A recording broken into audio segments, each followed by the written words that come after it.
उज्ज्वल भवितव्य आपल्या मुलामुलींचं सर्वाधिक योगदान नॅशनल इंग्लिश मीडियम स्कूलचं होय। आदर्श एज्युकेशन सोसायटीचं national English medium school Nadgive उच्च शिक्षित अनुभवी स्टाफ 10वीचा 100% रिझल्ट, डिजिटल शिक्षण प्रणाली, सुसज्ज लायब्ररी आणि लॅबोरेटरी, स्पर्धा परीक्षा मार्गदर्शन, कला क्रीडा सांस्कृतिक क्षेत्रासाठी प्रोत्साहन आणि व्यक्तिमत्व विकास यासह अनेक सुविधा। प्री प्रायमरी ते 10वी आजच आपल्या पाल्याचा प्रवेश निश्चित करा।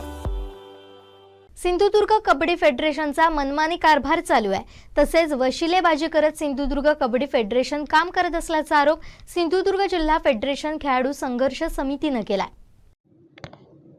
आज सकाळी तेलियाळीमध्ये जे आम्ही बैठक आयोजित केली होती त्यावेळी सिंधुदुर्ग जिल्ह्यातील प्रशिक्षक, कबड्डी प्रेमी, क्रीडा संघटक, कोचेस आणि खेळाडू यांनी जो तक्रारीचा पाढा वाचला संघटनेच्या विरोधात तो अत्यंत भयावह आहे।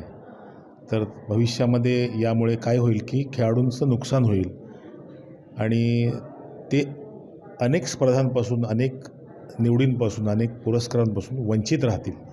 तर तसं होता कामा नये म्हणून कोणीतरी याची जबाबदारी घेतली पाहिजे। याकरिता आम्ही सिंधुदुर्ग कबड्डी संघर्ष आणि उत्कर्ष समिती असं आम्ही प्रायोगिक तत्त्वावर हे नाव देऊन संपूर्ण जिल्ह्यामध्ये ही जी समिती आम्ही आता निर्माण केली आहे आणि याच्यात जे काम करणारे सक्रिय कार्यकर्ते आहेत ते पूर्ण जिल्ह्याचा तालुकावाईज दौरा करून या कामी सगळ्या खेळाडूंना एक आम्ही आत्मविश्वास देऊ आणि भविष्यात त्यांना कोणत्याही प्रकारचा त्रास होणार नाही याची दक्षता घेऊन हा जो मनमानी कारभार आहे त्याची आम्ही दखल घेऊन वरिष्ठांना जे संबंधित आम्हाला न्याय देऊ शकतील यांच्याकडे हा तक्रारीचा पाढा आम्ही वाचणार। दुसरीकडे आणि एक बाजी करत क्रीडापटूंचं सिलेक्शन केलं जातं त्याबद्दल काय सांगा?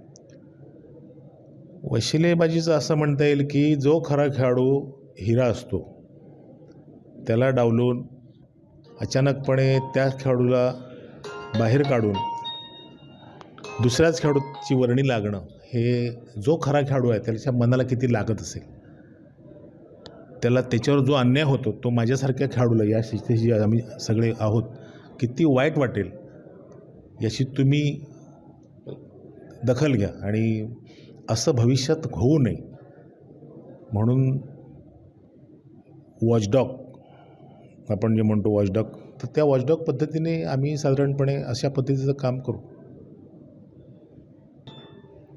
माझं नाव बाळासाहेब सावंत, मी कबड्डी प्रेमी आहे आणि आजच्या झालेल्या बैठकीमध्ये जिल्ह्यातील होतकरी कबड्डीपट्टूने, अनुभवी खेळाडूने, पंचाने ही केलेली तक्रार होती।